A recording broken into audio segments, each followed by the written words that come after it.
Kedaulatan Allah, penginjilan, dan doa.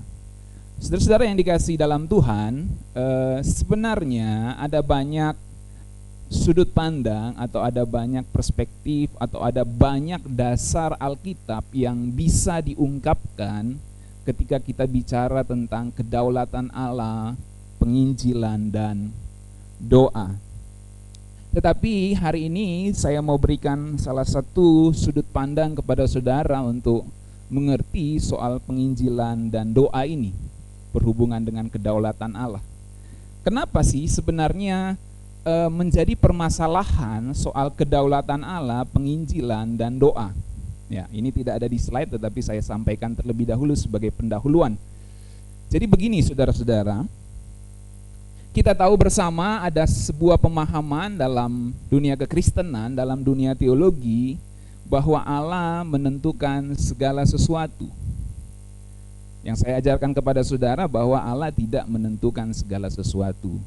Allah menentukan hukum segala sesuatu.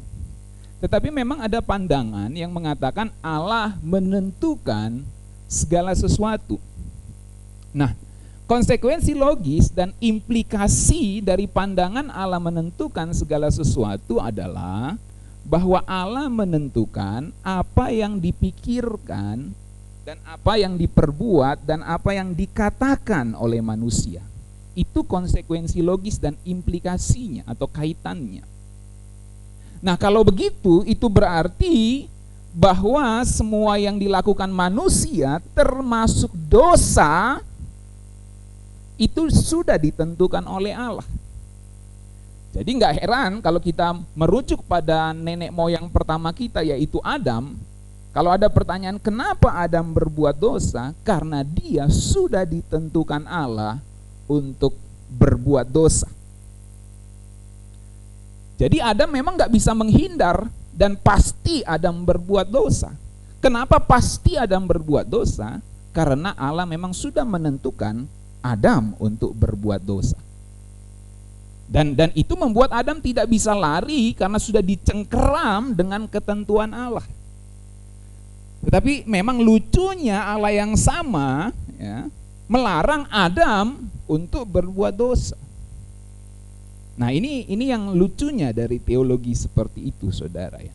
Nah, lalu kemudian implikasi berikutnya, ini saya lompat cepat. Implikasi berikutnya dari Allah menentukan manusia berbuat dosa, menentukan apa yang dipikirkan dan dikatakan manusia. Maka implikasi berikutnya adalah ketika Tuhan Yesus datang di muka bumi ini, dia datang hanya untuk menebus sebagian manusia, bukan semua manusia. Kenapa sebagian manusia saja yang ditebus? Karena memang Allah menentukan sebagian ini selamat. Jadi semua karena kedaulatan Tuhan. Jadi orang bisa selamat karena kedaulatan Tuhan. Allah berdaulat menyelamatkan sebagian, Allah berdaulat membinasakan sebagian. Kalau ditanya apakah karena dia merespon, tidak. Memang Allah sudah tentukan sejak semula sebagian ini selamat. Memang perjalanannya dia akan percaya Tuhan Yesus. Teologi itu juga percaya seperti itu. Tetapi tidak ada konsistensi logis sebenarnya menurut yang saya pahami dari pemahaman seperti itu dengan kebenaran yang lainnya, terutama dengan kehendak bebas, penginjilan, dan doa. Sebab kalau kita percaya Allah sudah tentukan sebagian orang binasa, apa gunanya kita menginjil? Sebab toh keselamatan karena Allah menentukan sebagian orang selamat. Bisa paham yang saya maksudkan? Karena Allah tentukan sebagian selamat, lalu untuk apa Injil? Keselamatan bukan karena percaya, bukan karena respon manusia, kan itu yang mereka pahami. Walaupun mereka percaya keselamatan itu syaratnya adalah orang percaya Tuhan Yesus, dan percaya itu respon. Tetapi mereka bedakan lagi kedaulatan Allah penentuannya sejak semula dengan percaya. Padahal itu harusnya saling sambung menyambung. Ya. Jadi yang benar Allah sudah tetapkan manusia untuk punya kehendak bebas. Itu yang benar. Dengan kehendak bebasnya manusia bisa memilih taat atau tidak taat. Dalam hal ini manusia bisa memilih selamat atau tidak selamat. Tapi karena manusia, ya dalam hal ini Adam sudah memilih untuk tidak taat, maka manusia tidak bisa mencapai keselamatan.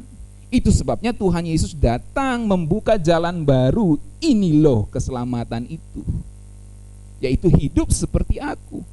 Sekarang kita disuruh pilih, mau percaya kepada Tuhan Yesus atau tidak. Kalau sebelum Tuhan Yesus datang nggak ada opsi, nggak ada pilihan. Itu sebabnya bangsa Israel diberi gambaran terlebih dahulu, yaitu mempersembahkan domba, mempersembahkan korban, yang sekarang juga diadopsi oleh salah satu agama besar yang kita tahu bersama.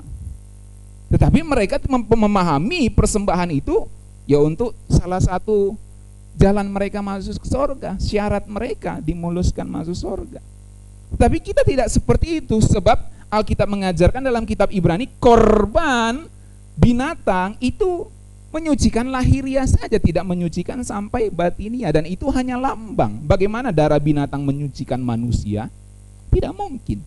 Jadi kalau bangsa Israel diberikan gambaran untuk mempersembahkan korban, itu adalah gambaran atau bayangan, kalau bahasanya kitab Ibrani, bayangan dari Kristus. Maka ketika Kristus datang menjadi korban yang sebenarnya, kita tidak perlu lagi menyembelih kambing, menyembelih domba untuk mencapai keselamatan itu, untuk mencapai penebusan dosa. Sebab Kristus sebagai korban yang tak bercacat, tak bercela, dia Allah sendiri yang jadi manusia, maka dia menjadi korban satu kali untuk selama-lamanya. Sehingga keselamatan kita percayai adalah kalau kita mempercayai korban Tuhan Yesus. Kalau seseorang tidak mempercayai korban Tuhan Yesus, maka tidak ada keselamatan di dalam dirinya. Itu sebabnya kita pahami secara konsisten keselamatan itu bersyarat. Teologi yang percaya bahwa Allah menentukan sebagian selamat, sebagian binasa, juga percaya keselamatan itu bersyarat, tapi menjadi tidak konsisten.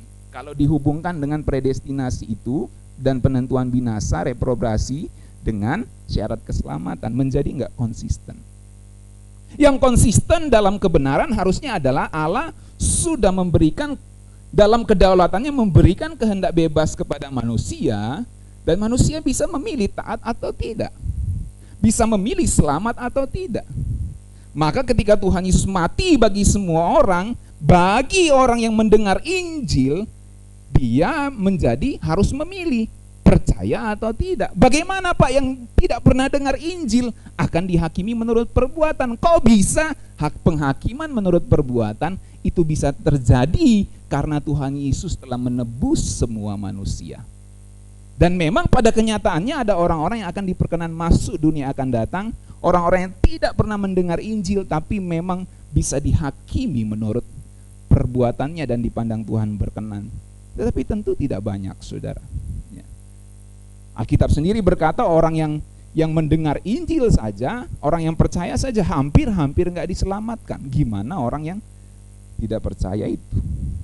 Tetapi Tuhan kita itu adil. Nah, ini yang mendasari, ya, mendasari kenapa saya bicara kedaulatan Allah, penginjilan dan doa. Itu latar belakangnya, saudara. Sebab dalam kekristenan ada pemahaman yang berbeda. Persoalannya adalah konsistensi kebenaran. Kan sederhananya gini, kalau saya mau ngomong sederhana gini. Kedaulatan Allah, penginjilan dan doa. Ya udah kita menginjil aja, ya udah kita berdoa aja, toh itu perintah Tuhan, benar nggak, saudara? Tetapi kan kita mau cari tahu, kalau kita menginjil, oke, amin. Kita berdoa, ya oke, amin. Ya dan amin, itu kan perintah Tuhan di Alkitab, benar? Perjanjian Lama, Perjanjian Baru mengajarkan itu, bukan? Cuma lalu kita bertanya, bagaimana dengan kedaulatan Allah? Yang menyelamatkan itu apakah Allah yang menentukan sebagian selamat, menentukan binasa, atau orang meresponi Injil percaya kepada Tuhan Yesus? Bisa paham yang saya maksudkan ini? Kenapa saya mempersoalkan kedaulatan Allah, penginjilan dan doa? Kalau doa, apakah doa itu mengubah? Seperti ada sebuah lagu, doa mengubah segala sesuatu. Tahu lagu itu? Apakah benar doa mengubah keadaan? Apakah benar doa bisa mengubah keadaan? Kalau orang yang percaya kedaulatan Tuhan secara tidak benar, maka dia percaya doa itu enggak mengubah keadaan. Jadi kalau kita berdoa ya karena diperintahkan Tuhan, maka menjadi enggak konsisten.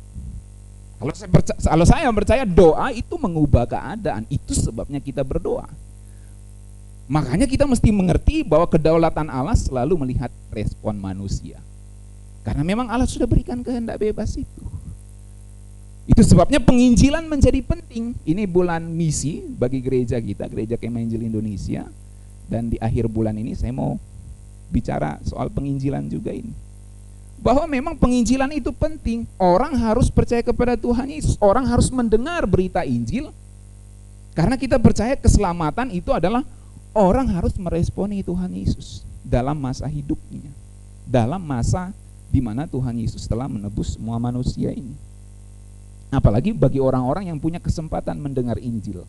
Kalau orang yang tidak punya kesempatan mendengar Injil, Pak, dihakimi menurut perbuatan, sebab Tuhan itu adil. Oke, itu hanya latar belakang yang saya mau berikan kepada saudara. Jadi begini sederhananya, ya penginjil aja, ya berdoa aja. Tapi gimana soal kedaulatan Allah?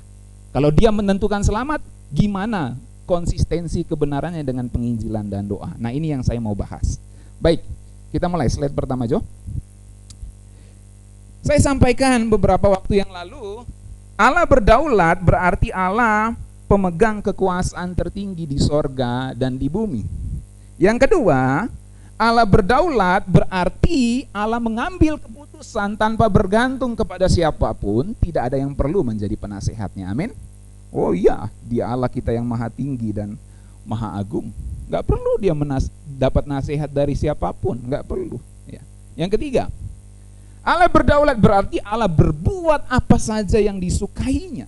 Ia berbuat apa saja yang dikehendakinya di mana saja, di langit dan di bumi, di laut dan di samudra yang dalam.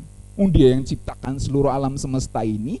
Kalau dia mau binasakan manusia, saya juga paham dia yang berdaulat binasakan. Masalahnya dibinasakan karena apa? Itu kan masalahnya. Bukan karena asal suka-sukanya dia membinasakan saja, walaupun dia berbuat sesuka hatinya. Tapi ketika Allah berbuat sesuka hatinya, pasti ada alasannya. Gak mungkin gak ada alasannya, saudara.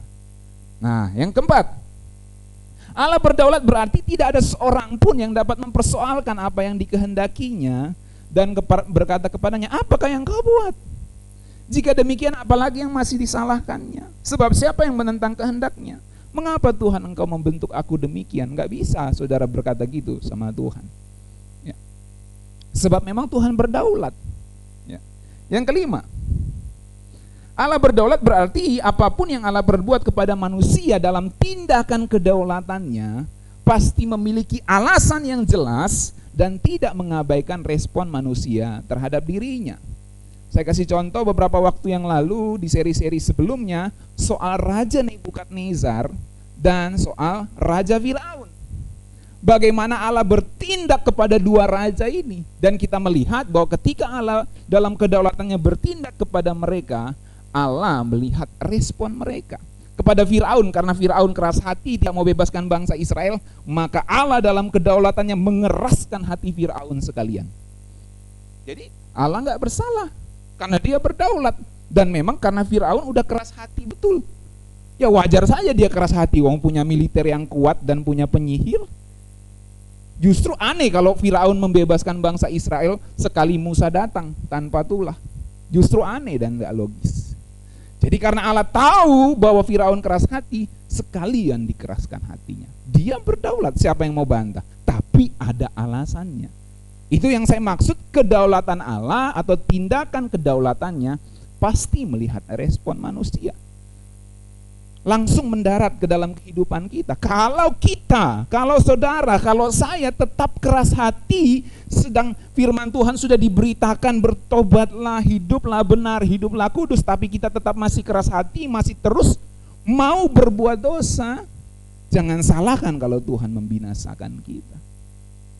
Itu sebabnya kita harus benar-benar hidup seperti yang Tuhan Yesus ajarkan, saudara. Walaupun memang jatuh bangun kita di dalamnya, tapi Roh Kudus pasti tolong kita kalau kita punya kemauan di dalam.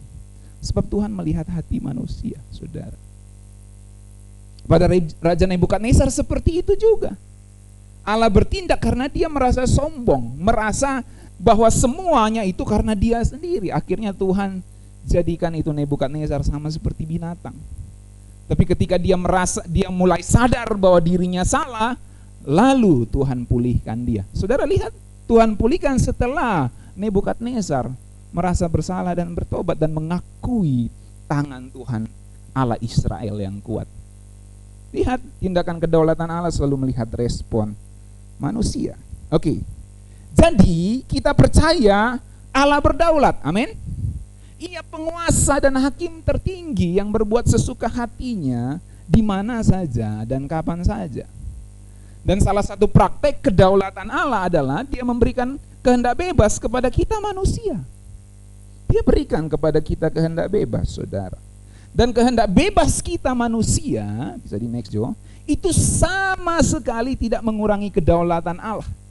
Kehendak bebas saya ini, itu enggak mengurangi kedaulatan Allah. Saya bebas, saya mau berbuat dosa, itu enggak mengurangi kedaulatan Allah. Tapi nanti saya pertanggungjawabkan dosa saya kepada Tuhan, sebab dia berdaulat. Bisa paham yang saya maksudkan? Jadi kehendak bebas yang ada pada kita itu sama sekali enggak mengurangi kedaulatan Allah. Justru adanya kehendak bebas pada kita manusia yang bisa meresponi Allah, dalam hal ini bisa taat dan bisa tidak taat kepada Allah karena dia sudah berikan kehendak bebas. Justru dengan adanya hal ini, kedaulatan Allah dapat dibuktikan dan ditegakkan. Apa maksudnya dapat dibuktikan ditegakkan?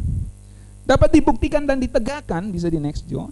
Maksudnya adalah, yang pertama, Allah bebas berikan kehendak pada kita manusia. Yang kedua, ia berhak batasi kehendak bebas kita. Dan yang ketiga, ia akan hakimi semua tindakan bebas kita. Jadi justru adanya kehendak bebas pada kita manusia membuat kedaulatan Allah itu bisa ditegakkan. Kalau kita diciptakan seperti robot, tidak punya kehendak bebas, bagaimana kedaulatan Allah bisa diimplikasikan kepada kita? Tapi justru karena kita diberikan kehendak bebas, maka kehendak bebas itu menjadi alat Tuhan untuk menegakkan kedaulatannya. Dalam hal ini, kalau kamu berbuat tidak taat, engkau akan mati. Itu kan kata Tuhan kepada Adam. Kalau kamu berbuat tidak taat, aku akan hakimi kamu nanti. Dan kamu akan binasa kalau engkau tetap keras hati. Jadi seperti itu yang firman Tuhan ajarkan, saudara. Makanya kalau kita membahas kehendak bebas, itu sama sekali tidak merongrong kedaulatan Tuhan. Jangan lalu karena kita merasa manusia bebas berbuat sesuka hatinya, bebas percaya atau tidak percaya, bebas berbuat dosa atau tidak berbuat dosa, lalu kita mengatakan Tuhan jadi lemah. Lalu kita mengatakan Tuhan jadi tidak berdaya. Tidak seperti itu, ya. Justru itu menunjukkan bahwa Allah yang menciptakan ini Allah yang hebat, luar biasa. Karena dia bisa berikan kemampuan kepada manusia untuk memilih taat kepada dia atau tidak. Tapi di dalam semua itu dia akan menghakimi apa yang dilakukan manusia kalau dia taat atau tidak taat kepadanya. Justru itu kedaulatan. Itu kedaulatan yang benar yang diajarkan Alkitab. Jangan berpikir kedaulatan Allah itu begini, saya ciptakan manusia, tapi kemudian saya ciptakan dia, saya tentukan dia, saya kontrol dia, saya tetapkan dia, saya predestinasikan dia untuk taat kepada saya dengan cara percaya kepada Tuhan Yesus dan selamat. Jadi saya kontrol pikirannya, saya tetapkan dia untuk selamat. Maka saya berdaulat. Loh, justru itu enggak berdaulat, itu aneh justru. Kalau begitu mah ya manusia berarti robot karena enggak punya kehendak bebas. Bisa pahami, saudara? Kan teologi itu percaya Allah tentukan sebagian selamat, tentukan sebagian binasa. Kalau tentukan sebagian selamat berarti Allah berdaulat. Tentukan sebagian binasa berarti Allah berdaulat. Loh, kedaulatan Allah itu enggak seperti itu, Mas Bro, Mbak Bro. Mbak Sis, Mas Bro, Mbak Sis. Enggak seperti itu, Bapak Ibu. Enggak seperti itu, saudara-saudaraku, kedaulatan Allah itu. Ya. Allah berdaulat. Karena dia berdaulat, maha tinggi, maha kuasa. Saya tentukan sebagian selamat, saya tentukan sebagian binasa. Kenapa? Berdaulat. Loh, itu bukan berdaulat. Yang di Alkitab ajarkan tuh enggak gitu. Yang Alkitab ajarkan tuh gini loh, saudara. Allah berdaulat. Dia berikan kehendak kebebas kepada manusia. Manusia bisa memilih taat kepada dia atau tidak. Kalau tidak taat, kalau taat tetap akan dihakimi. Tapi kalau taat akan mendapat upah. Kalau tidak taat, tidak akan dapat upah. Kalau dalam kasus Adam, kalau kamu taat, kamu hidup. Kamu tidak taat, kamu mati. Itu jelas. Jadi kedaulatan Allah dengan adanya kehendak bebas, kedaulatan Allah justru bisa ditegakkan. Dan dengan begitu dia Allah yang adil. Apakah berarti kalau ada ciptaannya yang masuk neraka lalu Allah menjadi lemah? Kalau ada ciptaannya yang masuk neraka berarti Allah menjadi tidak berdaya? Kalau Yesus menebus semua manusia tapi ternyata atau ada yang binasa berarti penebusan Yesus itu gagal? Enggak seperti itu. Enggak seperti itu cara berpikirnya. Tuhan tetap berdaulat, saudara. Dan Tuhan Yesus menebus semua manusia, maka penghakiman semua manusia menurut perbuatan dapat dilaksanakan. Itu namanya berdaulat yang diajarkan Alkitab, bukan yang diajarkan konsep teologi yang diajarkan teolog masa lampau, saudara. Yang diajar Alkitab itu seperti itu. Nah, jadi ini persoalan konsistensi logis kebenaran yang satu dengan kebenaran yang lainnya. Selanjutnya, karena kedaulatan Allah tidak mengabaikan respon manusia, dan karena Allah akan hakimi semua tindakan bebas manusia, dia berdaulat, maka pada titik inilah kita dapat melihat hubungan kedaulatan Allah dengan doa dan penginjilan. Saudara perhatikan kata respon, perhatikan kata tindakan bebas.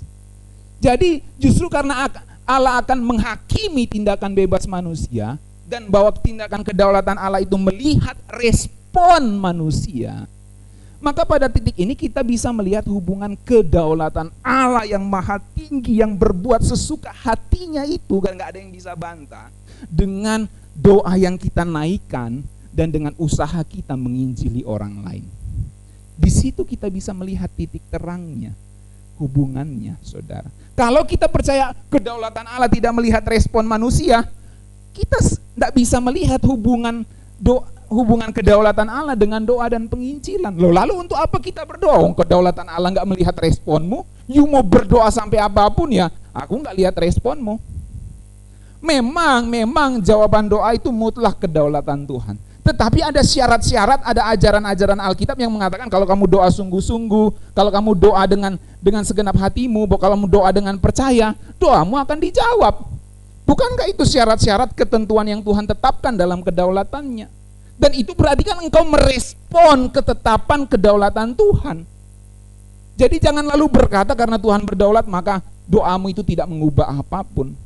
Loh, enggak seperti itu. Tuhan yang berdaulat itu enggak seperti itu yang diajarkan Alkitab. Jadi kita berdoa kenapa? Ya karena Tuhan perintahkan saja. Tapi doa mengubah sesuatu enggak? Enggak, karena memang Tuhan yang berdaulat. Kalau doa mengubah sesuatu, berarti Tuhan enggak berdaulat karena kamu dapat mengontrol Tuhan. Loh, cara berpikirnya itu enggak gitu loh, saudara. Enggak gitu.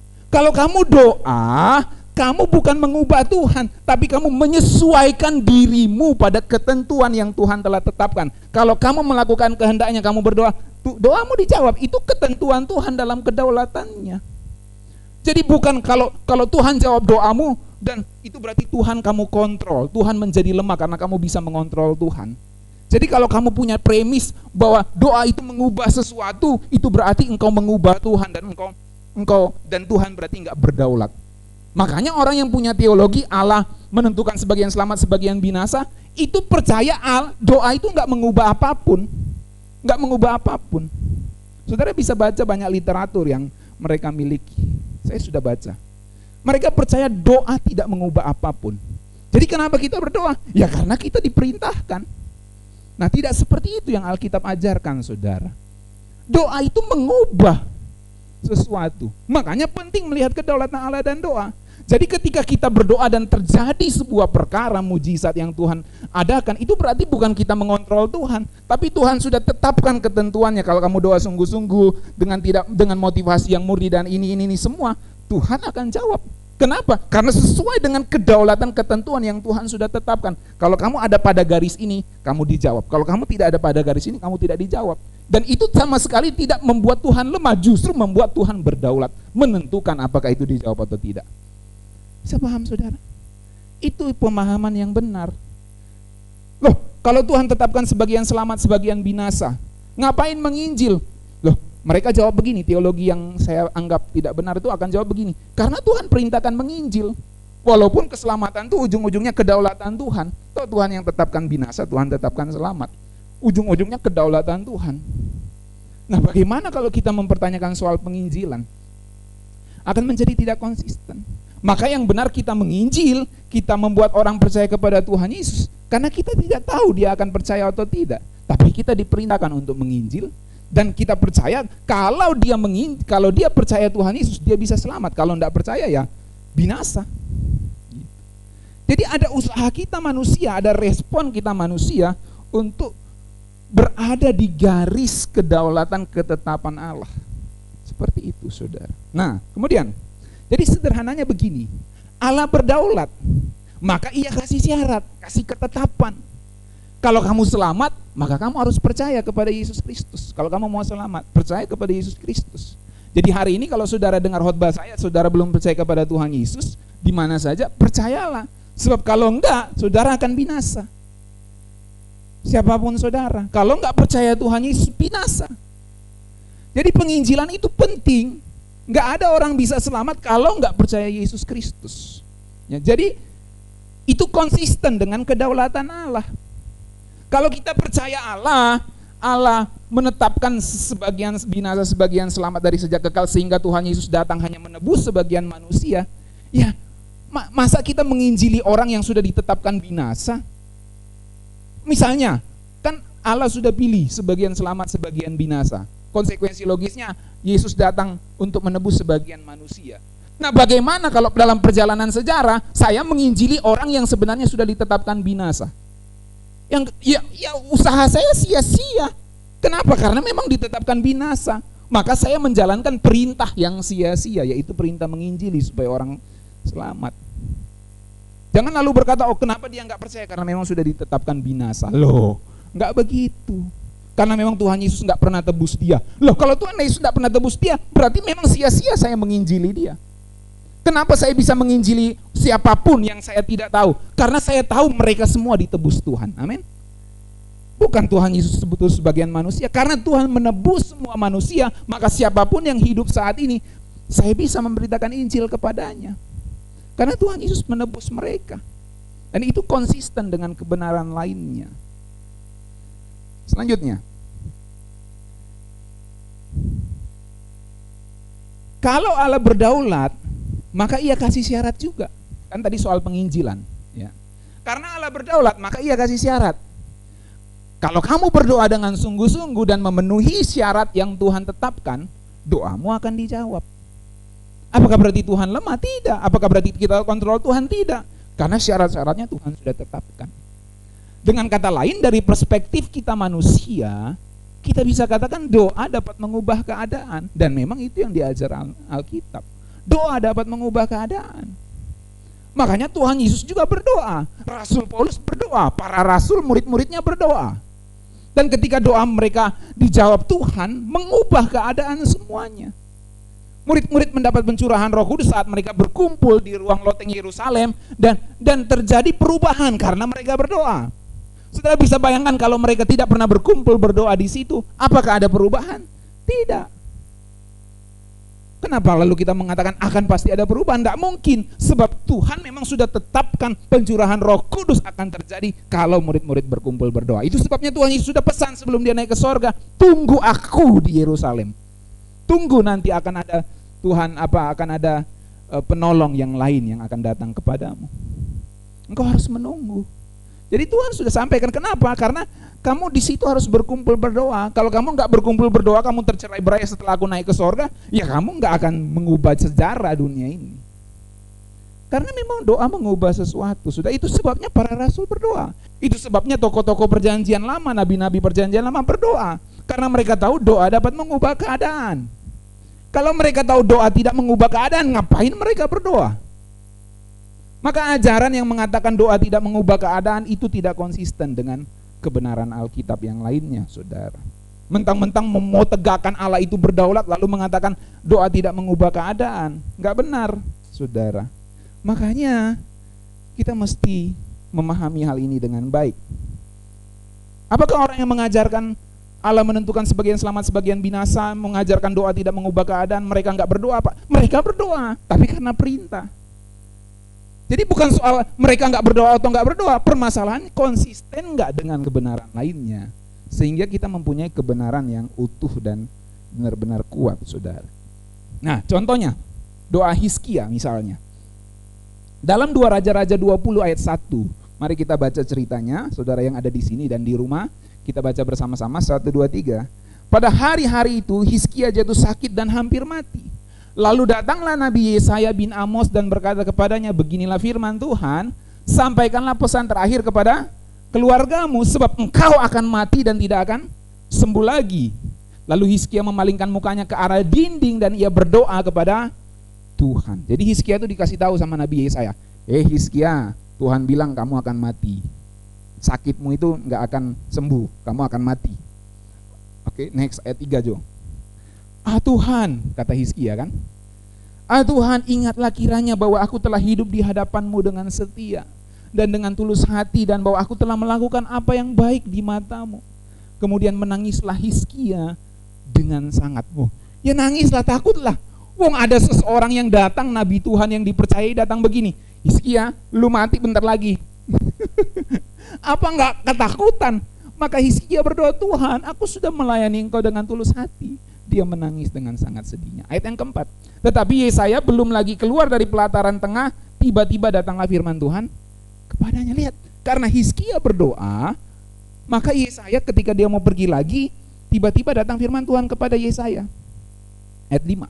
Baiklah dan katakanlah kepada, baliklah maksudnya, baliklah dan katakanlah kepada Hizkia, raja umatku, beginilah firman Tuhan, Allah Daud bapa leluhurmu, telah ku dengar doamu dan telah kulihat air matamu. Sesungguhnya aku akan menyembuhkan engkau pada hari yang ketiga, engkau akan pergi ke rumah Tuhan. Tuh lihat, instan kan dijawabnya. Kesannya instan tuh, langsung dijawab kan. Begitu Hizkia menangis, tiba-tiba datang lagi firman Tuhan yang baru. Sesungguhnya aku akan menyembuhkan engkau. Loh, ini Tuhannya labil kah? Tuhannya enggak konsisten kah dengan keputusannya? Anggaplah begini, 10 menit yang lalu baru bilang Hizkia akan mati. Lalu Hizkia berdoa 10 menit kemudian Tuhan yang sama yang bilang Hizkia akan mati bilang begini, enggak jadi, engkau enggak akan mati. Ini berarti yang mana yang berdaulat, Hizkia atau Tuhan? Kalau orang yang pikirannya salah, berarti Hizkia yang berdaulat karena Hizkia bisa mengubah keputusan Tuhan. Enggak begitu. Enggak begitu cara berpikir. Cara berpikirnya Tuhan yang berdaulat. Maka ketika Hizkia masuk kepada garis syarat yang ditentukan Tuhan, dia menangis berdoa, baru Tuhan jawab doanya. Aku akan memperpanjang hidupmu 15 tahun lagi. Bonus nih saudara, 15 tahun lagi. Dan aku akan melepaskan engkau dari kota ini, dari tangan Raja Asyur. Aku akan memagari kota ini oleh karena aku dan oleh karena Daud, hambaku. Selanjutnya, ayat 7. Kemudian berkatalah Yesaya, ambillah sebuah kue ara. Lalu orang mengambilnya dan ditaruh bara itu, maka sembuhlah ia. Sebelum itu Hizkia telah berkata kepada Yesaya, apakah yang akan menjadi tanda bahwa Tuhan akan menyembuhkan aku? Dan bahwa aku akan pergi ke rumah Tuhan pada hari yang ketiga. Jadi Hizkia tanya kepada Nabi Yesaya, apa tandanya Tuhan akan sembuhkan aku dan akan perpanjang umurku 15 tahun lagi. Nah ini menarik kisahnya, ayat 8. Ayat 9. Yesaya menjawab, inilah yang akan menjadi tanda bagimu dari Tuhan, bahwa Tuhan akan melakukan apa yang telah dijanjikannya. Akan majukah bayang-bayang itu 10 tapak, atau akan mundur 10 tapak. Jadi bayangan kan, kalau saudara berdiri ada bayangan kan, bayangan saudara. Nah bayangannya akan maju atau mundur. Lalu Hizkia bilang begini, itu perkara ringan bagi bayang-bayang untuk memanjang 10 tapak. Ya karena kan sesuai pergerakan matahari, benar nggak saudara? Ini saudara yang pernah belajar fisika atau belajar ilmu pengetahuan alam SD ya. Kan kita bayangan gini, matahari terus bergerak kan. Jadi akan mudah kalau bayangannya itu maju karena kan terus memanjang pada sudut-sudut tertentu atau jam-jam tertentu. Lalu berserulah Nabi Yesaya. Jadi Hizkia bilang kalau memanjang mah mudah. Sekarang saya minta bayang-bayang itu mundur. Loh berarti kan mataharinya harus bergerak mundur. Sama seperti matahari terbit dari barat gitu. Enggak seperti itu ya, enggak seperti itu, saya bercanda. Maksudnya berarti mataharinya kalau nggak tertahan ya dia harus mundur kan. Kalau mataharinya misalnya gini kan, sinar nih, nggak kelihatan, ini sinar kan. Kalau mataharinya bergerak, nah panjang atau misalnya bergerak begini, maka bayangan saya di sebelah situ bisa memanjang kan, dia bergerak gini nih. maka bayangan yang saya di sebelah itu bisa memanjang kan? Ya, hukum cahaya ya, hukum refleksi cahaya biasalah. Maka kalau memang kan mataharinya akan begini, anggaplah dia akan terbenam begini, maka bayangan saya sebelah situ akan memanjang. Tapi dia minta bayangannya itu mundur 10 tapak. Itu kan berarti Tuhan harus mundurkan lagi matahari, atau kalau dari tergantung sudut mana, mundurkan atau majukan, tergantung sudut kita memandang. Intinya harus seperti itu, saudara. Nah, maka berserulah Nabi Yesaya kepada Tuhan, maka dibuatnya lah bayang-bayang itu mundur ke belakang. Tuh, mundur kalau bahasanya Alkitab, mundur ke belakang 10 tapak yang sudah dijalani bayang-bayang itu pada penunjuk matahari buatan Ahaz. Nah, jadi saudara lihat bahwa Tuhan menjawab doa Hizkia. Hizkia minta umurnya diperpanjang, Tuhan jawab 15 tahun lagi. Dan yang menariknya ada tanda-tanda di situ. Tuhan kasih tanda matahari harus mundur 10 tapak ke belakang. Nah, sekarang kita lihat kisah Yosua. Nah, ini menarik lagi. Yosua menghentikan matahari. Dia berdoa kepada Tuhan, matahari berhenti, saudara. Enggak berjalan. Kan kalau dari perspektif manusia matahari yang bergerak, benar enggak? Kalau dari ilmu pengetahuan kan bumi yang bergerak, betul kan? Ya, tapi dari perspektif manusia kan matahari yang bergerak kan? Kan kita di sini aja diem. Tapi matahari yang gerak kan? Timur di sana kalau di gereja ini. Lalu dia baratnya di sana. Dia bergerak, kita diam-diam aja di sini. Buminya seolah-olah diam saja. Walaupun aslinya memang bumi yang bergerak. Nah, Alkitab tulis matahari berhenti karena ditulis dari perspektif manusia. Nah, satu kali bangsa Israel yang dipimpin Yosua berperang dengan orang Amori. Saya bacakan ceritanya, Yosua 10 ayat 12. Lalu Yosua berbicara kepada Tuhan pada hari Tuhan menyerahkan orang Amori itu kepada orang Israel. Ia berkata di hadapan orang Israel, matahari berhentilah di atas Gibeon dan engkau bulan di atas lembah Ayalon. Hebat nih doanya. Saudara pernah berdoa seperti itu? Matahari berhenti, jangan dulu malam. Atau kalau saudara lagi party nih malam-malam nih ya, lalu bercandaan, jangan dulu pagi, matahari berhenti sana, bulan berhenti dulu, supaya jangan dulu ada rotasi bumi atau yang lain-lain. Nah, intinya gitu. Jadi Yosua bilang, jangan dulu bergerak matahari, berhenti. Lalu ayat 13, maka berhentilah matahari dan bulan pun tidak bergerak. Sudah bisa bayangkan ini dalam ilmu fisika jadi gimana, dalam ilmu pengetahuan jadi gimana? Sampai bangsa itu membalaskan dendamnya kepada musuhnya. Bukankah hal itu telah tertulis dalam kitab orang jujur? Matahari tidak bergerak ya, di tengah langit dan lambat-lambat terbenam kira-kira sehari penuh. Jadi matahari gak bergerak tuh. Pada beberapa menit itu Yosua minta berdoa, matahari berhenti. Jadi kan misalnya kalau kita pakai jam ya, jam 12 detiknya jalan, kita melihat kan matahari bergerak gitu ya, bayangannya, dari bayangan kita bisa lihat kan. Tapi Yosua bilang matahari berhenti. Jadi mungkin misalnya anggaplah beberapa jam gitu, berapa menit gitu ya, berhenti. Jadi matahari itu berhenti, nggak gerak-gerak. Jadi bayangan kita juga nggak gerak-gerak kan. Nah, seperti itu. Belum pernah ada hari seperti itu. Ini firman Tuhan, catat Alkitab, bukan dongeng. Belum pernah ada hari seperti itu, baik dahulu maupun kemudian, bahwa Tuhan mendengarkan permohonan seorang manusia secara demikian, sebab yang berperang untuk Israel ialah Tuhan yang menciptakan matahari itu. Dia mau kasih berhenti, terserah dia kan. Dia berbuat sesuka hatinya. Dia berdaulat, amin. Nah, jadi apa poinnya? Nah, sebelumnya saya kasih tahu dulu bahwa saya pernah membaca sebuah artikel waktu saya SMP atau SMA ya. Saya membaca sebuah artikel bahwa bayangan yang mundur dalam cerita Hizkia ya, yang kemudian matahari berhenti dalam kisah Yosua, itu dalam sains itu sebenarnya terbayarkan gitu. Jadi kan Yosua duluan baru Hizkia. Jadi Hizkia pernah berdoa matahari berhenti gitu. Tapi kemudian ketika di zaman Hizkia mengatakan bayangannya mundur gitu. Nah, itu dibayar ya, dalam ilmu pengetahuan katanya dibayar dari yang matahari berhenti di zaman Yosua, sehingga umur pergerakan matahari ini itu menjadi bisa dihitung lagi secara normal. Nah, seperti itu kan. Kalau saudara ada aplikasi software tertentu pergerakan bintang-bintang, kalau saudara suka soal astronomi ya, ada software atau aplikasi tertentu yang bisa mengukur pergerakan bintang-bintang sejak zaman dahulu kala. Nah, itu katanya kalau diukur ke zaman Yosua dan zaman Hizkia, maka yang berhenti di zaman Yosua itu terbayar di zaman Hizkia. Nah, saya nggak tahu persisnya gimana, tapi saudara googling aja, mungkin nanti ketemu soal itu ya. Menarik ya, saya pernah membaca artikel itu. Nah, oke. Jadi poin saya apa? Poin saya, doa mengubah keadaan. Dari cerita Hizkia tadi dan dari cerita Yosua, doa mengubah keadaan. Nah, sekarang kita lihat contohnya bagaimana doa itu mengubah keadaan. Ya, walaupun tidak dijawab, tapi prinsipnya doa mengubah keadaan.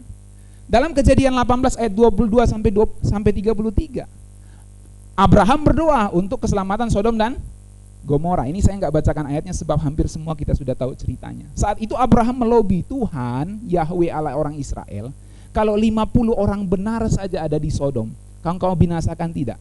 Lalu Tuhan yang berdolat bilang gini, aku nggak binasakan kalau ada 50 orang benar. Ternyata nggak didapati 50 orang benar. Abraham melobi lagi, Tuhan 40 deh. Ternyata nggak ada 50, 40 deh. Gitu. Lalu Tuhan bilang kan, aku nggak akan binasakan. Lalu Abraham pikir, ternyata kayaknya nggak ada 40 deh, 30. Tuhan kalau 30 gimana? Tuhan bilang, kalau ada 30 orang benar di Sodom Gomora, aku nggak binasakan. Lalu sekali lagi Abraham ngomong, Tuhan tolong jangan marah ya. Kira-kira gitu ya. Tolong jangan marah ya. Sekali ini saja aku minta. Dia tambahin lagi. Ya, dia maksudnya dikurangi itu lebih meloncat, bukan 20, tapi gimana kalau 10 orang benar Tuhan? Apakah engkau akan binasakan? Tuhan jawab, kalau ada 10 saja orang benar, aku enggak binasakan. Artinya hampir enggak ada orang benar di sana, sehingga layaklah Sodom dan Gomora dibinasakan, dan sejarah membuktikan Sodom dan Gomora dibinasakan. Nah, kita lihat doa Abraham memang enggak dijawab kan? Tapi poinnya doa dapat mengubah keadaan. Jadi Tuhan sudah tetapkan ini, nanti saya binasakan. Tapi Abraham bisa lobby. Dan ternyata seandainya ada 10 orang benar, kita berandai-andai ya. Kita berandai-andai boleh ya. Seandainya 10 orang benar ada di Sodom Gomora, Tuhan akan binasakan atau tidak? Tidak, karena sesuai dengan perkataannya kepada Abraham. Artinya apa? Artinya doa Abraham bisa mengubah keadaan. Bahkan dalam hal ini bisa mengubah ketetapan Tuhan, dalam tanda kutip ketetapan Tuhan yang sudah diberikannya untuk membinasakan Sodom dan Gomora. Nah, contoh lain, doa Daud untuk anaknya yang sakit. Nah, ini nggak dijawab juga nih intinya. Saya bacakan 2 Samuel 12 ayat 15. Kemudian pergilah Natan ke rumahnya dan Tuhan menulahi anak yang dilahirkan berkas istri Uria bagi Daud sehingga sakit. Kan Daud tuh selingkuh kan, karena dia lihat istrinya pegawai kerajaannya, dia diambil istrinya itu. Lalu Daud memohon kepada Allah karena anak itu. Jadi ketika hasil perselingkuhan Daud dengan Batsheba itu, kemudian lahir anak. Lalu Daud, dan anak itu dihukum oleh Tuhan sehingga sakit. Lalu Daud memohon kepada Allah oleh karena anak itu, ia berpuasa dengan tekun, dan apabila ia masuk ke dalam semalam-malaman itu, ia berbaring di tanah. Tuh, Daud sampai doa puasa supaya Tuhan sembuhkan anaknya. Tapi apa yang terjadi? Ayat 17. Maka datanglah kepadanya para tua-tua yang di rumahnya untuk meminta ia bangun dari lantai. Tetapi ia tidak mau, juga ia tidak makan bersama-sama dengan mereka. Jadi kan pelayan-pelayan di rumah Daud tuh, tua-tua di situ bilang, Daud jangan gitulah, ya, atau Raja Daud tolong jangan gitulah, gitu ya. Nanti kamu sakit gitu. Kan khawatir kan ini pegawai-pegawainya kalau rajanya sakit. Ayat 18. Pada hari yang ke-7 matilah anak itu. Tuh, Daud sudah doa puasa 7 hari, saudara. Tetapi ternyata doanya nggak dijawab, anaknya mati. Dan pegawai-pegawai Daud takut memberitahukan kepadanya, takut ya. Bahwa anak itu sudah mati, sebab mereka berkata, ketika anak itu masih hidup, kita telah berbicara kepadanya, tetapi ia tidak menghiraukan perkataan kita. Bagaimana kita dapat mengatakan kepadanya anak itu sudah mati? Jangan-jangan ia mencelakakan diri. Jadi begitu Daud mengasihi anaknya ini, ya, sehingga dia doa puasa, dia minta Tuhan jawab. Ternyata hari ke-7 dijawab Tuhan, mati. Nggak dijawab sembuh, tapi dijawab mati. Ya. Lalu pegawai-pegawainya takut, aduh, anak itu belum mati saja, kita ngomong dia nggak dengarin. Gimana kalau sudah mati? Jangan sampai Raja Daud nih bunuh diri atau menyakiti dirinya sendiri. Jadi takut mereka. Nah, ketika Daud melihat bahwa pegawai-pegawainya berbisik-bisik, gimana nih, siapa yang berani kasih tahu? Siapa yang berani kasih tahu? Ya kira-kira gitu ya. Ketika Daud lihat, oh ini bisik-bisik nih sudah. mengertilah ia bahwa anaknya sudah mati. Lalu Daud bertanya kepada pegawai-pegawainya, sudah matikah anak itu? Jawab mereka, sudah. Ya udah ditanya, akhirnya mereka jawab, sudah mati. Lalu Daud bangun dari lantai, ia mandi dan berurap dan bertukar pakaian. Ia masuk ke dalam rumah Tuhan dan sujud menyembah. Sesudah itu pulanglah ke rumahnya dan atas permintaannya dihidangkan kepadanya roti, lalu ia makan. Jadi yang diduga respon Daud ketika mendengar anaknya mati, yang diduga oleh karyawan atau pegawai-pegawainya, itu ternyata salah. Dia pikir nanti Daud akan tambah menyakiti dirinya, tapi ternyata Daud justru merespon berbeda. Daud bangun dari lantai, lalu ia mandi, berurap, bertukar pakaian, dan ia datang kepada Tuhan, berdoa di rumah Tuhan. Ya. Lalu dia minta makanan sama pegawainya, karena sudah 7 hari nggak makan. Lalu ayat selanjutnya, berkatalah pegawai-pegawainya kepadanya. Ya, jadi pegawai-pegawainya bingung, loh, waktu dia belum mati anak itu kamu doa puasa duduk bersujud di lantai. Sekarang anak itu mati, justru kamu mandi, bersih-bersih, minta makan dan berdoa di rumah Tuhan. Lalu pegawai-pegawainya bingung, dia tanya sama Daud, apakah artinya hal yang kau perbuat ini? Oleh karena anak yang masih hidup, engkau berpuasa dan menangis. Tetapi sesudah anak itu mati, engkau bangun dan makan. Maka jawab Daud ini bagus sekali. Ya, jawab Daud bagus sekali. Selagi anak itu hidup, aku berpuasa dan menangis. Karena pikirku, siapa tahu Tuhan mengasihani aku, sehingga anak itu tetap hidup. Perhatikan, siapa tahu Tuhan mengasihani aku, sehingga anak itu tetap hidup. Artinya apa? Daud percaya doa itu bisa mengubah keadaan.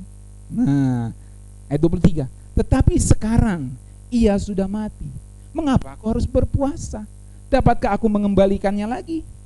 Aku yang akan pergi kepadanya, tetapi ia tidak akan kembali kepadaku. Daud tahu nanti aku yang pergi kepadanya, aku akan mati, tapi dia nggak mungkin hidup lagi.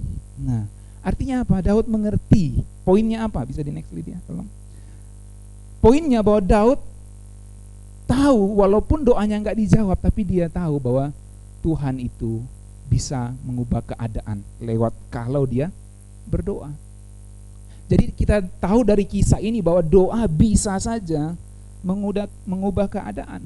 Walaupun doa dari Daud itu nggak dijawab oleh Tuhan, karena Tuhan yang berdaulat atas hidup manusia, saudara. Nah, jadi kesimpulannya, dalam kedaulatannya Allah berkenan berdinamika dengan doa-doa manusia. Nah, ini hebatnya, saudara, kebenaran ini. Bahwa Allah dalam kedaulatannya berkenan berdinamika dengan doa-doa manusia. Ia turut bekerja melalui doa-doa yang kita sampaikan. Itu sebabnya sesuai perintah Alkitab kita harus berdoa. Memang tidak semua doa dikabulkan, seperti doanya Raja Daud. Tetapi doa itu pasti dijawab. Saya bedakan kata dijawab dan dikabulkan. Ya. Doa, tidak semua doa dikabulkan, artinya keinginan kita sendiri belum tentu dikabulkan. Tetapi pasti dijawab. Doa itu pasti dijawab Tuhan. Masalahnya dijawabnya yang terbaik. Karena yang terbaik itu bisa saja Tuhan jawab tidak. Tuhan, saya minta mobil, misalnya kan, sederhananya gitu. Tuhan, saya minta mobil. Tuhan bisa jawab gitu. Tapi jawabnya itu Tuhan pasti jawab, maksud saya. Tapi jawabnya itu bisa tidak, bisa nanti, bisa ya kan, sekarang bisa gitu. Tapi kan Tuhan sudah kasih hukum, kamu harus kerja dulu sendiri biar dapat. Atau nanti kalau Tuhan jawab, Tuhan bisa pakai orang lain untuk kasih kamu mobil, misalnya kan gitu. Tapi doa itu pasti dijawab, tapi belum tentu dikabulkan. Dikabulkan artinya saya minta mobil, belum tentu yang kita dapatkan mobil. Yang kita dapatkan jawabannya bisa tidak. Tuhan kasih motor aja. Karena apa? Itu yang terbaik untuk saat ini, itu maksudnya. Jadi doa kita itu pasti dijawab Tuhan. Masalahnya jawaban itu bisa 3, bisa ya, bisa tidak, bisa tunggu dulu nanti. Nah, persoalan jawabannya sesuai dengan yang kita doakan. Kalau tidak sesuai berarti nggak dikabulkan. Kalau sesuai berarti dikabulkan. Tapi doa kita pasti dijawab. Itu sebabnya kita perlu berdoa. Ya. Kita berdoa buat anak-anak kita berdoa buat orang-orang yang kita kasihi, kita berdoa buat orang tua kita. Dan kita percaya doa itu bisa mengubah keadaan. Doa bisa mengubah keadaan. Kalau ada orang yang sakit, maka kita berdoa untuk orang sakit ini. Karena kita percaya doa yang kita naikkan bisa mengubah keadaan. Keadaannya yang sakit bisa Tuhan sembuhkan lewat doa yang kita naikkan. Urusan dijawab atau tidak, itu yang terbaik yang Tuhan berikan, nanti itu urusan Tuhan. Tetapi kita tahu doa bisa mengubah keadaan. Itu diajarkan Alkitab. Dan kalau kita mengatakan doa bisa mengubah keadaan, bukan berarti Allah nggak berdaulat. Justru Allah berdaulat. Karena dalam kedaulatannya Allah tetapkan kalau kamu berdoa seperti ini, doamu akan dikabulkan. Gitu. Nah, sehubungan dengan kemahatauan Allah, sekarang kita lompat, karena saya sudah mau akhiri. Sehubungan dengan kemahatauan Allah, doa dan penginjilan, maka kita tahu nggak semua yang Allah tahu akan atau pasti terjadi. Nggak semuanya pasti terjadi, nggak semuanya akan terjadi. Jadi, kalau Allah tahu segala sesuatu, maka nggak semua yang Allah tahu itu pasti terjadi atau akan terjadi. Tetapi semua yang terjadi pasti Allah telah ketahui. Ini saudara harus bedakan dengan tajam. Jadi nggak semua yang Allah tahu itu pasti terjadi. Tapi semua yang terjadi pasti Allah telah ketahui terlebih dahulu. Contohnya kasus Daud dikejar Saul. Saya sudah pernah sampaikan tapi saya mau ulang lagi karena ini saya mau implikasikan dengan doa dan penginjilan. Dalam 1 Samuel 23 ayat 1 sampai 13 ada contoh bahwa nggak semua yang Allah tahu pasti terjadi.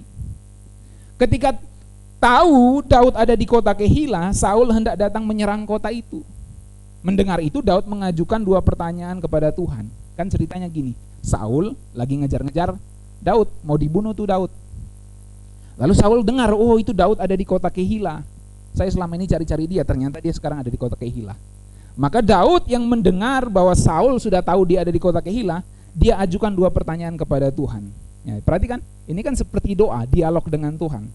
Jadi Daud itu bertanya kepada Tuhan, Tuhan, akankah datang Saul menyerang kota itu? Maka Tuhan menjawab, Saul akan datang. Kan Tuhan Maha tahu. Ya, jadi kalau kamu tetap di kota Kehila, Tuhan akan Saul akan datang. Akankah warga kota Kehila menyerahkan Daud dan orang-orangnya kepada Saul? Itu pertanyaan Daud yang kedua. Maka Tuhan menjawab, akan mereka serahkan. Gitu. Jadi apa yang Daud ambil atau keputusan apa yang Daud ambil? Jadi next Jo. Mendengar jawaban Tuhan ya di dalam doanya, Daud dan anak buahnya segera pergi keluar dari kota Kehila. Karena Tuhan sudah kasih tahu Daud, nanti Saul akan datang kalau kamu tetap di sini. Dan kalau kamu tetap di sini Saul datang, orang-orang di kota Kehila ini akan menyerahkan kamu kepada Saul karena mereka nggak mau ambil risiko kan, sembunyikan Daud. Ternyata bilang Daud nggak ada, ternyata ada di situ. Orang Kehila bisa dibunuh juga sama Saul, kan takut mereka sama Raja Saul. Akhirnya waktu Daud tahu bahwa Saul akan datang dan orang Kehila akan menyerahkan dia kalau dia tetap di situ, akhirnya Daud dan anak buahnya pergi dari kota Kehila. Singkat ceritanya, ketika Saul dengar bahwa Daud sudah pergi, maka Saul tidak jadi datang ke kota Kehila. Poinnya apa? Poinnya dari kisah ini kita belajar beberapa hal. Pertama, nggak semua yang Allah tahu pasti terjadi. Allah tahu bahwa Saul akan datang ke kota Kehila kalau Daud tetap di sana. Allah tahu orang-orang Kehila akan menyerahkan Daud kepada Saul. Allah tahu, tapi itu nggak terjadi. Nah, itu artinya nggak semua yang Allah tahu pasti terjadi. Yang kedua, pelajaran dari kisah itu, kita belajar bahwa ada konsekuensi dari setiap pilihan kita. Kalau kita pilih ini, akan terjadi begini. Kalau kita pilih ini, akan terjadi begini. Apakah bisa ditampilkan, Jo? Saya punya skin khotbah. Tampil? Ada masalah? Nggak tampil? Coba lihat di visornya. Visor. Ada? Maaf ya saudara. Oke, oh ya sudah. Oke. Nah saudara ya, saya gambar. Apakah muncul Jo? Muncul? Oke. Saya berharap saudara bisa menerimanya di rumah masing-masing. Jadi ini misalnya kita saudara ya. Lalu kita punya pilihan bertindak A, bertindak B, bertindak C, bertindak D. Kita bisa memilih bertindak A, bertindak B, atau bertindak C, atau bertindak D, atau bahkan sampai bertindak Z. Ya. Nah, setiap konsekuensi dari pilihan kita, waktu kita pilih A, ini yang akan terjadi. kita pilih B, kita lalu ini yang akan terjadi. Ini yang akan terjadi, lalu misalnya begini yang akan terjadi. Nah, kalau kita pilih B, ya, ini yang akan terjadi misalnya. Saya kasih warna lain biar enak dilihat. Kita pilih B, ini yang akan terjadi misalnya di luar. Lalu ini yang akan terjadi, lalu begini yang akan terjadi. Bisa jadi gitu kan. Kalau kita pilih C, lalu ini yang akan terjadi, ini yang akan terjadi, ini yang akan terjadi misalnya. Kalau kita pilih D, begitu seterusnya, akan berubah-berubah setiap kejadian, saudara. Nah, Tuhan tahu semua yang akan terjadi ini. Misalnya yang Daud pilih tadi itu adalah C, ya kan? Yang Daud pilih adalah C. Kalau dia pilih A, atau dia pilih B, atau dia pilih A, maka Saul datang. Kalau dia pilih A, Saul akan datang. Ini misalnya Saul akan datang. Ya. Dan setelah itu orang-orang Kehila akan menyerahkan dia, ini misalnya. Dan lain-lain. Tapi ternyata ketika Daud memilih C, maka Saul tidak menjadi datang. Ini gambarnya kotak. Seperti itu. Jadi Tuhan tahu semua pilihan kita. Nah, apakah Allah tahu akan ada yang binasa? Kita hubungkan dengan penginjilan sekarang. Oke, saya gambar baru. Apakah Allah tahu akan ada yang binasa? Ini ya. Yang di sini nggak bisa lihat ya. Oke, kita ABC saja ya. Apakah Allah tahu akan ada yang binasa? Allah tahu, misalnya si A akan binasa karena dia tidak percaya. Allah tahu. Kalau si B, Allah tahu akan percaya, maka dia akan selamat. Seperti ini misalnya. Jadi Allah tahu semua itu. Kenapa? Karena Allah sudah tahu setiap pilihannya B. Nanti di sini dia ketemu, misalnya dia ketemu Yosua beritakan Injil kepadanya, ya, maka dia menjadi percaya. Ya. Lalu kalau Yosua ketemu sama si A ini, ya, si A ini kemudian menjadi tidak percaya, maka dia akan binasa. Misalnya kita kasih begini, ya. Seperti itu, saudara. Jadi Allah tahu semua konsekuensi dari pilihan yang kita akan pilih, ya. Pilih C, pilih dan selanjutnya, Allah tahu semuanya, saudara. Nah, karena kita tidak tahu, maka kita perlu menginjil. Kita nggak tahu orang itu akan percaya atau enggak kan, makanya kita perlu menginjil. Kita nggak tahu Allah akan jawab doa kita atau tidak, tapi kita perlu berdoa dan harus berdoa. Karena kita nggak tahu apa respon Tuhan setelah kita berdoa, apa respon Tuhan setelah kita menginjil, apa respon orang itu setelah kita menginjil, kita nggak tahu. Tapi Allah sudah tahu. Nah, kalau Allah sudah tahu, bukan berarti Allah tentukan. Misalnya Allah tahu bahwa ini akan menolak Injil, bukan berarti Allah tentukan dia binasa. Enggak seperti itu. Karena memang orang itu binasa. Orang itu memilih tidak percaya Tuhan, makanya dia binasa. Bukan karena Allah tentukan, saudara ya. Jadi ada konsekuensi dari setiap pilihan kita. Dan Allah tahu setiap konsekuensi itu, saudara. Lalu yang ketiga dari kisah Daud ini kita belajar penting untuk mencari kehendak Tuhan.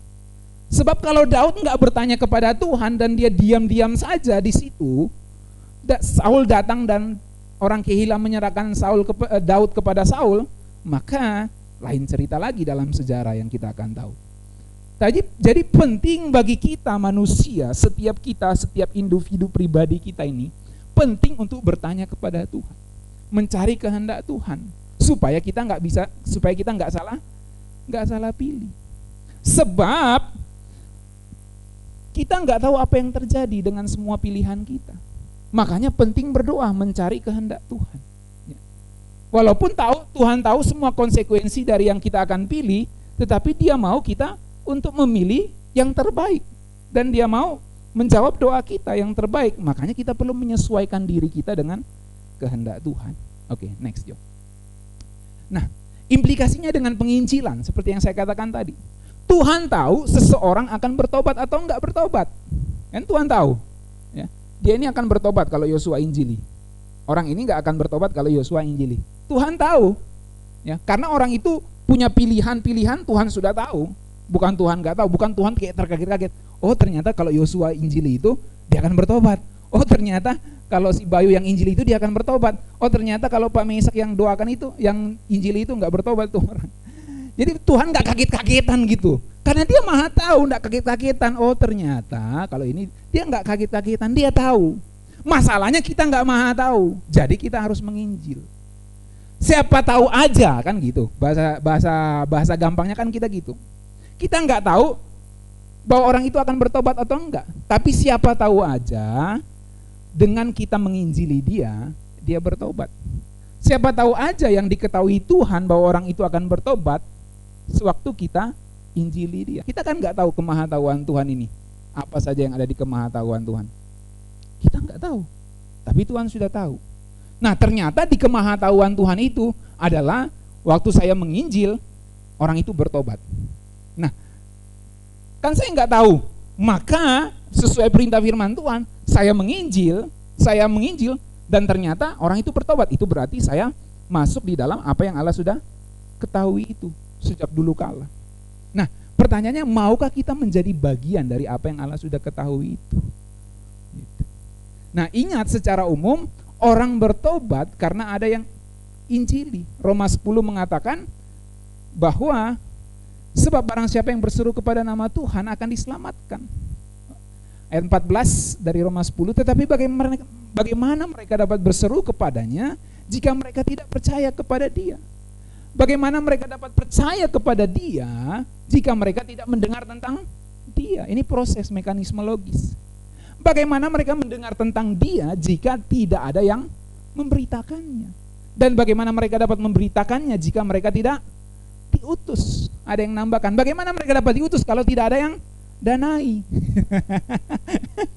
Jadi harus ada didanai juga, saudara. Nah itu bercandaan. Sebab ada tertulis betapa indahnya kedatangan mereka yang membawa kabar baik, saudara. Makanya kita sebagai orang percaya, orang Kristen juga berperan untuk ambil bagian dalam penginjilan ini, saudara. Memberitakankah, mendanaikah, atau membuat orang-orang percaya kepada Tuhan Yesus dengan kehidupan dan tingkah laku kita. Jadi inilah tugas kita, saudara. Kita nggak pernah tahu bagaimana tetangga kita, orang sebelah kita akan percaya kepada Tuhan Yesus, nggak pernah tahu. Tapi Tuhan perintahkan kita menginjili dia karena Tuhan sudah menebus semua manusia. Ya. Itu konsistensi dengan kebenaran kedaulatan Allah, saudara.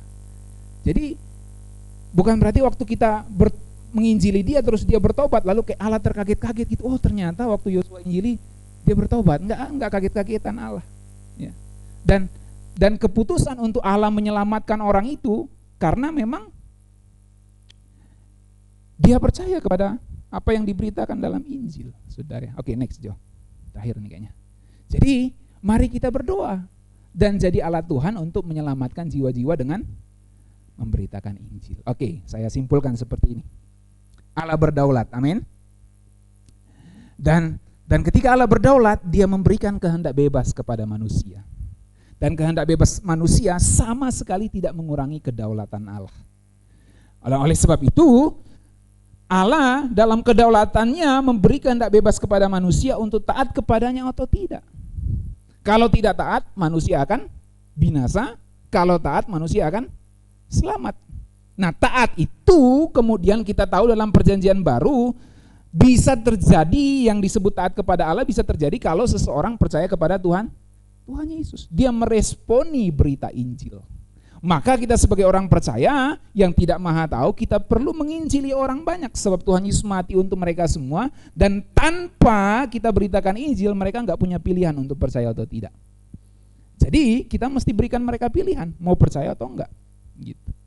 Maka itu tugas kita sebagai penginjil. Lalu bagi kita pribadi, Tuhan berdaulat atas hidup kita. Ada banyak pergumulan hidup, soal jodoh nih anak-anak muda ini. Soal jodoh, soal apa? Pekerjaan yang lebih baik, soal apa ya? Masa depan yang lebih baik, kan? Kita nggak tahu. Tapi kita bisa berdoa. Sebab doa itu bisa mengubah keadaan. Atau ada saudara kita, orang-orang yang kita kasih itu sakit, kita perlu berdoa untuk dia. Sebab kita percaya doa bisa mengubah keadaan. Apakah berarti doa mengubah keadaan membuat Tuhan lemah? Tidak, justru membuat kedaulatan Tuhan itu bisa ditegakkan. Sebab dia sudah tetapkan hukum-hukumnya. Kalau kamu berdoa sungguh-sungguh, akan dijawab Tuhan, akan dikabulkan Tuhan. Dan Tuhan bisa jawab yang terbaik. Bagi Tuhan yang terbaik bisa saja adalah bahwa ini nggak usah sembuh, biar aja dia sampai gini sampai mati. Gitu. Bisa saja yang terbaik menurut Tuhan. Sebab dengan begitu semua akan berjalan dengan, karena kita nggak mau tahu, Tuhan yang maha tahu. Sebab kalau Tuhan mungkin tahu kalau ini sembuh, dia akan berbuat dosa lagi. Bisa saja kan? Kita nggak pernah tahu. Dia akan keras kepala kalau dia sembuh. Bisa saja. Walaupun kita sudah berdoa minta Tuhan sembuhkan. Tapi Tuhan tahu ini yang terbaik, saya tidak usah sembuhkan. Tuhan tahu, dia berdaulat. Jadi dia jawab apa yang kita minta yang terbaik. Tetapi kita perlu berdoa, sebab doa bisa mengubah keadaan. Keadaan orang itu bisa diubah lewat sakit penyakitnya. Keadaan kita bisa diubah lebih mengasihi Tuhan, mencintai Tuhan, dan mencintai dia walaupun dia tidak mengabulkan permintaan kita. Dia mengubah keadaan kan. Dan karena kita berdoa. Bukan keadaan sembuh saja, tapi keadaan pribadi kita, karakter kita yang semakin mendekatkan diri kepada Tuhan. Saya kira ini aplikasi yang saya bisa sampaikan kepada saudara. Tentu ada banyak lagi, ada banyak hal yang perlu disampaikan soal kedaulatan Allah, penginjilan dan doa. Tetapi saya kira ini sudah bisa memberikan saudara gambaran bagaimana Allah berdaulat, tetapi kita tetap harus menginjil dan berdoa. Sebab percayalah, doa mengubah keadaan kita. Amin. Mari kita berdoa.